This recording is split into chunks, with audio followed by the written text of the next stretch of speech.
नमस्कार, मैं अमरजीत सिंह। आप देख रहे हैं ईस्टर्न क्रॉनिकल। गणतंत्र दिवस की पूर्व संध्या पर राष्ट्रपति रामनाथ कोविंद ने दुनिया के सबसे बड़े लोकतंत्र देश के 72वें गणतंत्र दिवस पर देश को शुभकामनाएं दी। सोमवार शाम को राष्ट्र को संबोधित करते हुए उन्होंने कहा कि हर भारतीय उन किसानों को सलाम करता है जिन्होंने हमारे बड़े आबादी वाले देश को अनाज और डेयरी उत्पादों में आत्मनिर्भर बनाया।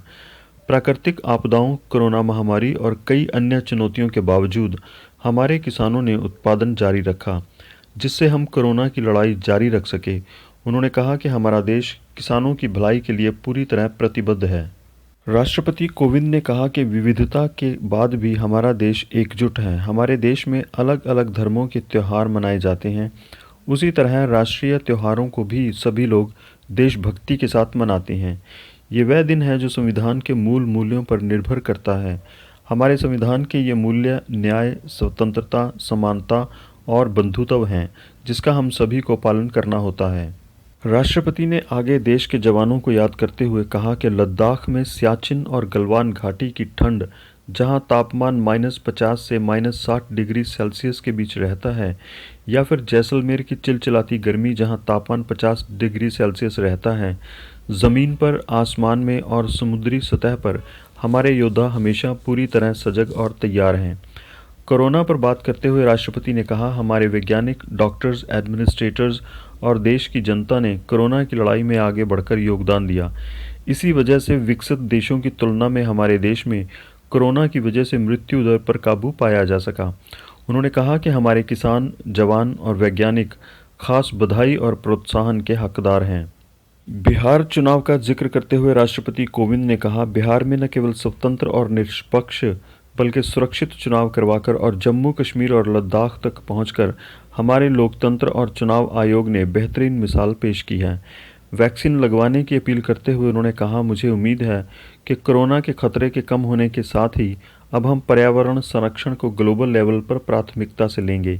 वैक्सीनेशन का जिक्र करते हुए उन्होंने कहा कि एडमिनिस्ट्रेशन और हेल्थ सर्विस पूरी सतर्कता के साथ वैक्सीनेशन प्रोग्राम को सफल बनाने में लगे हुए हैं। मैं देशवासियों से अपील करता हूं कि वे इस लाइफलाइन का लाभ उठाएं और गाइडलाइन के मुताबिक वैक्सीन का डोज लगवाएं। गलवान घाटी के शहीदों को याद करते हुए उन्होंने कहा, पिछले साल देश ने अलग अलग तरह के हालात का सामना किया।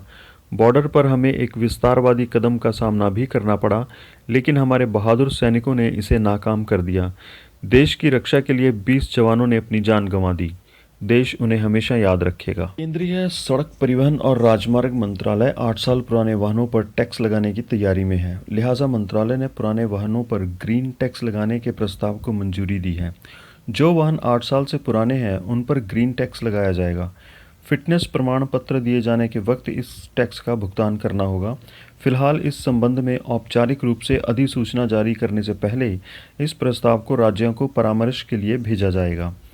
प्रस्ताव के मुताबिक ट्रांसपोर्ट वाली गाड़ियों पर ग्रीन टैक्स रोड टैक्स के 10 से 25% की दर से लगेगा।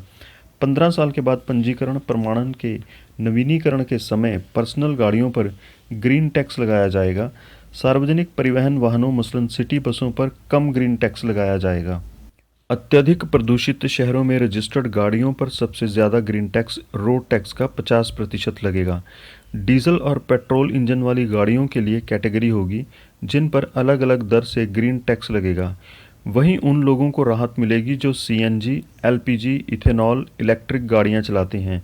ऐसे वाहनों को ग्रीन टैक्स के बाहर रखा जाएगा। पद्म पुरस्कारों की श्रेणी में केंद्र सरकार ने जिन्हें पुरस्कारों से नवाजा है उनमें जापान के पूर्व प्रधानमंत्री शिंजो आबे भी शामिल हैं। गायक एसपी बालासुब्रमण्यम को भी मरणोपरांत पद्म विभूषण दिया गया है। इसके अलावा मुस्लिम धर्मगुरु मौलाना वहीदुद्दीन खान और पुरातत्व शास्त्री बीबी लाल को भी पद्म विभूषण दिया गया है। पद्म भूषण पाने वालों में असम के पूर्व मुख्यमंत्री तरुण गोगोई को मरणोपरांत, लोकसभा की पूर्व अध्यक्ष सुमित्रा महाजन को, पूर्व केंद्रीय मंत्री रामविलास पासवान को मरणोपरांत और प्रधानमंत्री के प्रधान सचिव रह चुके नृपेंद्र मिश्र को नाम शामिल हैं। कुल 7 लोगों को पद्म विभूषण, 10 लोगों को पद्म भूषण और 102 लोगों को पद्मश्री से सम्मानित किया गया है।